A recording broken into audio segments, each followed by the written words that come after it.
Good morning, all of you. In today's part, we will discuss about the preparation of amino acid, mainly their preparation from the malonic ester, but via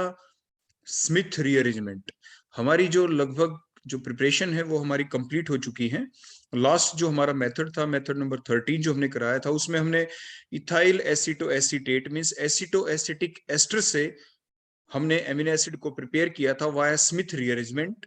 वो Smith rearrangement जैसी ही arrangement थी, Smith rearrangement की तरह ही हमने rearrangement की थी, लेकिन actual में जैसे आपके इंटरमीडिएट बनते हैं, कौन कौन बनते हैं आपके इंटरमीडिएट, जैसे एल्काइल आइसोसाइनेट, आइसोसाइनेट जो बनते हैं उसको हम बनते हुए वहां पे एक्सप्लेन नहीं कर पाए थे। नाइट्रीन्स बनती हैं इंटरमीडिएट, वो बनते हुए हम एक्सप्लेन वहां पे नहीं कर पाए थे जब हम क्या लेते हैं, एसिटो एसिटिक एस्टर। लेकिन अब हम अगर हम वो कर भी देते, लेकिन फिर फाइनल प्रोडक्ट हमारे एमिनो एसिड नहीं बनते। तो इसीलिए हमने दोबारा से आपके लिए ये एक लेक्चर डाला है कि हम मेलोनिक एस्टर से हम एमिनो एसिड बना सकते हैं और यूज कर सकते हैं स्मिथ रिएजमेंट को भी। मींस हम यूज करेंगे, बोलो यहाँ पे किस चीज को, हाइड्रोजोइक एसिड को। तो हम स्टार्ट करते हैं हमारा आज का लेक्चर। तो देखो हमने किस चीज से हम इसको प्रिपेयर करेंगे, हमारे पास होगा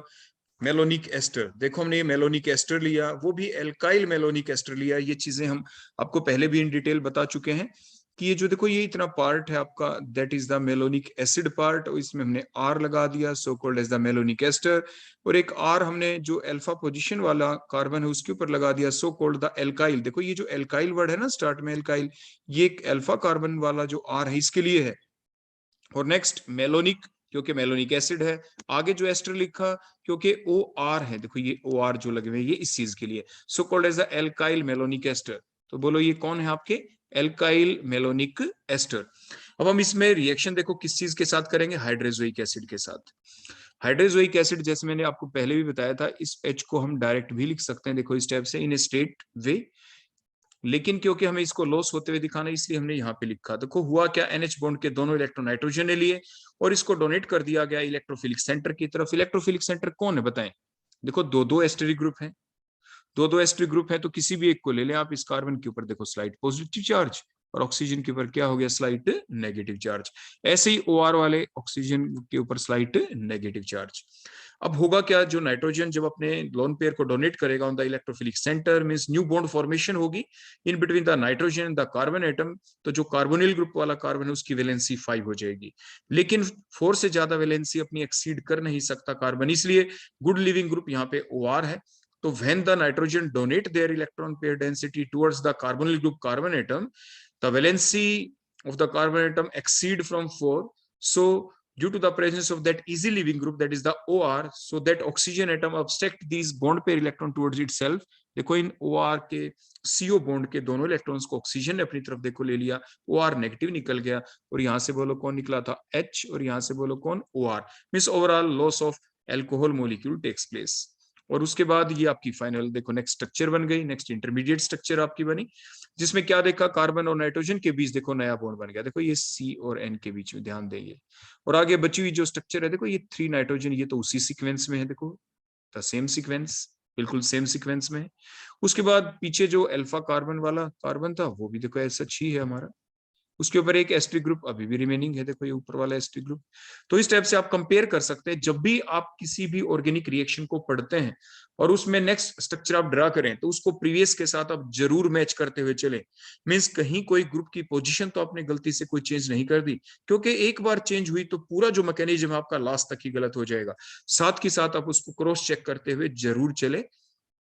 अब नेक्स्ट पॉइंट, अब क्या होगा बोलो यहाँ पे, अब ये नाइट्रोजन जिसके ऊपर बोलो क्या है, बोलो पॉजिटिव चार्ज, ये नाइट्रोजन क्या करेगा, ये दोनों इलेक्ट्रॉन्स को देखो अपने पास इसने ले लिया, तो loss of nitrogen gas takes place. यहाँ पे नाइट्रोजन गैस लॉस होगी, ये जो नाइट्रोजन था जिसपे नेगेटिव चार्ज था, अब उसका नेगेटिव चार्ज डिमिनिश हो जाएगा। क्योंकि क्या हुआ है यहाँ पे, जो एन एन बॉन्ड के देखो दोनों जो इलेक्ट्रॉन थे, देखो एन एन बॉन्ड के देखो ये दोनों इलेक्ट्रॉन है, ये किसके थे, दोनों के अपने अपने थे। देखो नाइट्रोजन के 1 इलेक्ट्रॉन, ये सेकंड इलेक्ट्रॉन। लेकिन अब किया क्या, ये जो नाइट्रोजन है जिसपे पॉजिटिव चार्ज है, देखो मैं दोबारा से वैसे अलग दिखा रहा हूँ समझाने के लिए, इसने ले लिए दोनों इलेक्ट्रॉन, अपना भी ले लिया और उस नाइट्रोजन का भी ले लिया जिसपे नेगेटिव चार्ज है। तो देखो बॉन्ड कुछ यहां से ब्रेक हुआ है, दोनों इलेक्ट्रॉन इस नाइट्रोजन के पास चले गए जिसपे पॉजिटिव चार्ज है। तो पिछले नाइट्रोजन के पास एक इलेक्ट्रॉन की कमी, तो एक ही नेगेटिव चार्ज था, तो नेगेटिव चार्ज अब नहीं रहेगा, आपकी न्यूट्रल स्पीसी बन गई, मोनोवेलेंट स्पीसी बन गई, नाइट्रोजन का एक ही बॉन्ड आप ध्यान से देखें, N2 गैस लॉस, और यहाँ पे नाइट्रोजन का सिर्फ देखो एक ही बॉन्ड बच गया यहाँ पे, so that is the monovalent nitrogen है यहाँ पे, and that such type of species called as, बोलो क्या,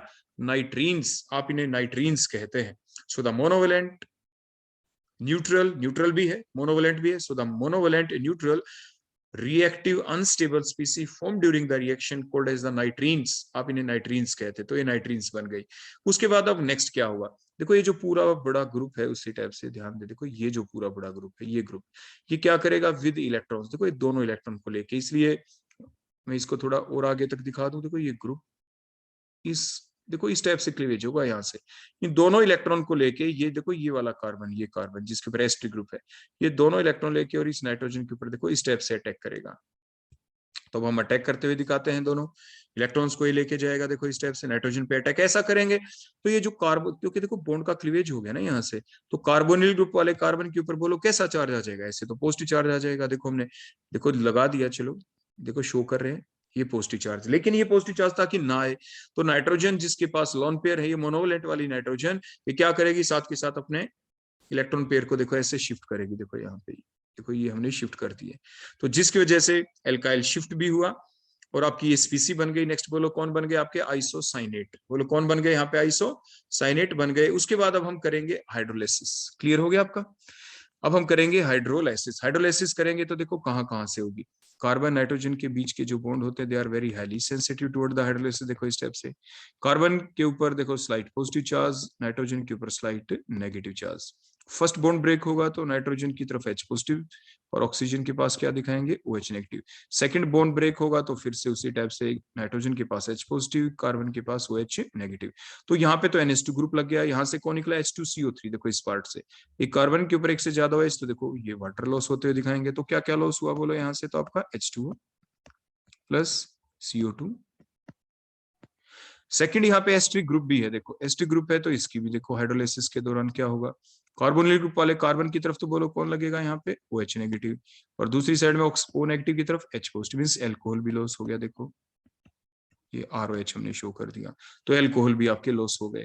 तो ओवरऑल क्या क्या लॉस हुआ, वाटर, CO2, एल्कोहल, और फाइनली ये आपका प्रोडक्ट, देखो यहाँ पे NH2, देखो NH2 आ गया, आइसोसाइनेट ग्रुप किस में कन्वर्ट हो चुका है, NH2 में, और एस्ट्रिक ग्रुप किस में कन्वर्ट हो गया, देखो कार्बोक्सिलिक एसिड के अंदर, और फाइनल प्रोडक्ट हमें बन गए, बोलो कौन कौन मिले, एमिनो एसिड, कौन से amino acid, alpha amino acid, क्यों, क्योंकि कार्बोक्सिलिक एसिड से नेक्स्ट कार्बन को अल्फा कहते हैं, अल्फा के ऊपर ही NH2 है, so called as the alpha amino acid, तो अल्फा एमिनो एसिड हमें मिल गए, depending upon the value of R आप डिफरेंट टाइप के एमिनो एसिड को प्रिपेयर कर सकते हैं, ये जरूर ध्यान रखें, एग्जाम में ऐसे क्वेश्चन जरूर आ सकते हैं आपको, इसलिए जो फुल लेक्चर एक दिया गया था जिसमें आपको बताया गया था कि जो 20 नेचुरली अकरिंग अमीनो एसिड हैं वो कौन कौन से हैं, सभी की स्ट्रक्चर आपको बताई गई थी, तो जितने एमिनो एसिड हैं जिनकी स्ट्रक्चर आपको बताई गई वो आपको ध्यान भी रखनी है, क्योंकि एग्जामिनर अगर टिपिकल फॉर्म में आपसे ये क्वेश्चन पूछ ले कि convert alkyl malonic ester into glycine कह दे, तो क्या करेंगे, आपको यही रीअरेंजमेंट शो करनी है, इसी टाइप से मेलोनिक एस्टर से ही आप स्टार्ट करेंगे,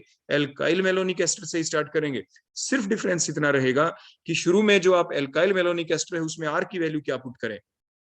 देखो यहाँ पे अब ध्यान दे, देखो मैंने R पे सर्कल लगाया, एल्काइल मेलोनिक एस्टर में उस R के ऊपर फिर सर्कल, देखो फिर सर्कल, देखो ये R है, आखिर तक R चला रहा है, इट मींस ये वो R है जिस R की वैल्यू अगर आप चेंज कर देंगे तो आपके जो डिफरेंट टाइप का एमिनो एसिड प्रिपेयर हो जाएगा, तो कौन सा एमिनो एसिड आपको प्रिपेयर करना है उसी बेसिस के ऊपर जो आपका स्टार्ट में हमने लिया एल्काइल मेलोनिक एस्टर, R की वैल्यू आप वही लेंगे, अगर हमें लेना है ग्लाइसिन बनाना है तो R की वैल्यू H, तो शुरू में H लेंगे, तो इट मीन वो एल्काइल है, सिंपल मेलोनिक एस्टर आपको लेना पड़ेगा। अगर आपको बनाना है यहाँ पे बोलो कौन डिफरेंट टाइप के आपके एमिनो एसिड है ना, कोई आपका ग्लाइसिन था जैसे मैंने बताया, तो ऐसे depending upon the nature of the R, अगर आपको यहाँ पे CH3 वैल्यू पुट करनी है, एल लाइन बनाना है, मान लो R की वैल्यू आप CH3 पुट कर दें, तो मिथाइल मेलोनिक एस्टर आप स्टार्ट में लेंगे और लास्ट में आपके एमिनो एसिड में यहाँ पे R की जगह बोलो क्या आ जाएगा, यहाँ पे CH3, तो आपका एलिलाइन बन जाएगा, तो एंड सो ऑन आपके जो डिफरेंट 20 टाइप के एमिनो एसिड है आप उनको सिंथेसाइज कर सकते हैं। ये तो हो गया एमिनो एसिडों के बेसिस के ऊपर के कन्वर्जन आपसे जरूर पूछा जा सकता है, इसीलिए आपको कौन सा एमिनो एसिड कह देंगे कि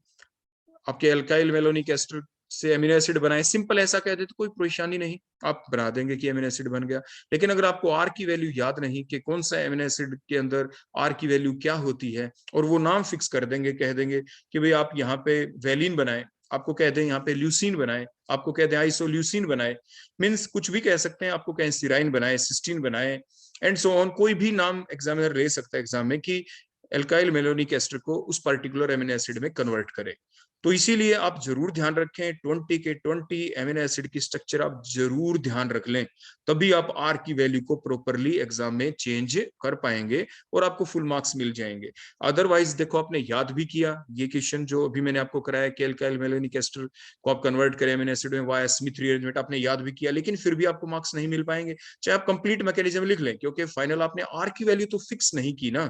क्योंकि वो तो मेंशन कर देंगे कि इस पर्टिकुलर एमिनो एसिड को प्रिपेयर करें। तो कई बार आपके जितने और भी मैंने पीछे आपको मेथड्स बताए वो सारे के सारे आपके ठीक भी हो सकते हैं, गलत भी हो सकते हैं, डिपेंडिंग अपॉन कि क्वेश्चन की फॉर्म क्या है, किस तरीके से पूछा जाए, स्पेसिफाई तो नहीं कर दिया है कि इसी एमिनो एसिड को प्रिपेयर करें।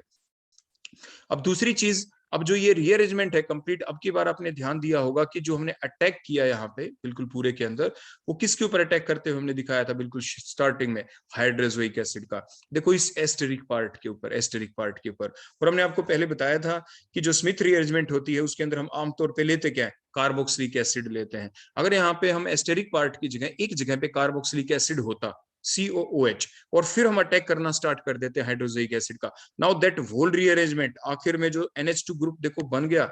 हमें साइड से कोई मतलब नहीं कि यहाँ पे ये CH आ गया, ये तो क्योंकि हमारा टॉपिक ही है preparation of the amino acid इसलिए, अदरवाइज अगर हमें स्टडी करनी होती सिर्फ स्मिथ रीअरेंजमेंट, तो हम क्या करते, ये जो बचा हुआ देखो इतना जो पार्ट है, देखो ये ऊपर रिएक्टेंट में देखिए ये पार्ट, इस पूरे को हम R मान के चलते हैं, दैट इक्वल टू R, और यहाँ पे जो एस्टर है COOR, इसकी जगह COOH हम ले लें, तो अगर फिर हम ये पूरी रिएक्शन लिख देते हैं आपके सामने और फिर हमारे सामने जो फाइनल प्रोडक्ट आ जाए उसको कहते हैं स्मिथ रीअरेंजमेंट, उसे आप क्या कहते हैं, स्मिथ रीअरेंजमेंट। तो इस टाइप से ये टोटल हमने कंप्लीट आपके प्रिपरेशन पार्ट कर दिया है। इसमें आप अच्छे से मैंने बताया एमिनो एसिड की स्ट्रक्चर को जरूर ध्यान रखें ताकि कोई भी प्रॉब्लम आपको एग्जाम में ना आ पाए। तो हमारा प्रिपरेशन जो पार्ट है, क्योंकि लास्ट जो मैंने लेक्चर दिया था उसके अंदर जो रिएक्शन नंबर 13 थी जिसमें स्मिथ रीअरेंजमेंट लिया था हमने, उसके अंदर हमारा ये जो नाइट्रीन है इसको बनते हुए हमने नहीं शो किया था, आइसोसाइनेट हमने बनते हुए नहीं दिखाया था। देखो जो ये आइसोसाइनेट बना एल्काइल शिफ्ट के बाद देखो जो ये स्ट्रक्चर बनती है that is called as the isocyanate, जो NCO जो ग्रुप बना है, तो ये आइसोसाइनेट वहां पे हमने बनते हुए नहीं दिखाए थे। लेकिन वो स्मिथ रीअरेंजमेंट जैसी ही रीअरेंजमेंट थी क्योंकि उसमें हमने हाइड्रोक्लोरिक एसिड ले रखा था, लेकिन एग्जैक्ट जो ये आपके नाइट्रीन का बनना, एल्काइल शिफ्ट का हो जाना, आइसोसाइनेट का बन जाना, फॉलोड बाय हाइड्रोलाइसिस हो जाना, ये सारी चीजें तभी हो सकती थी जब हम हाइड्रोक्लोरिक एसिड को ऐड करते on the carboxylic acid properly, या हमने कार्बोक्सिलिक एसिड का डेरिवेटिव ले लिया, अब यहाँ पे जो कौन लिया हमने, मेलोनिक एस्टर जैसे ले लिया, उसमें आपके एस्ट्रिक ग्रुप ही था। तो now that is the proper Smith rearrangement, अब आपकी स्मिथ रीअरेंजमेंट भी हो गई यहाँ पे। So that is all about the lecture on the preparation of amino acid. Thank you.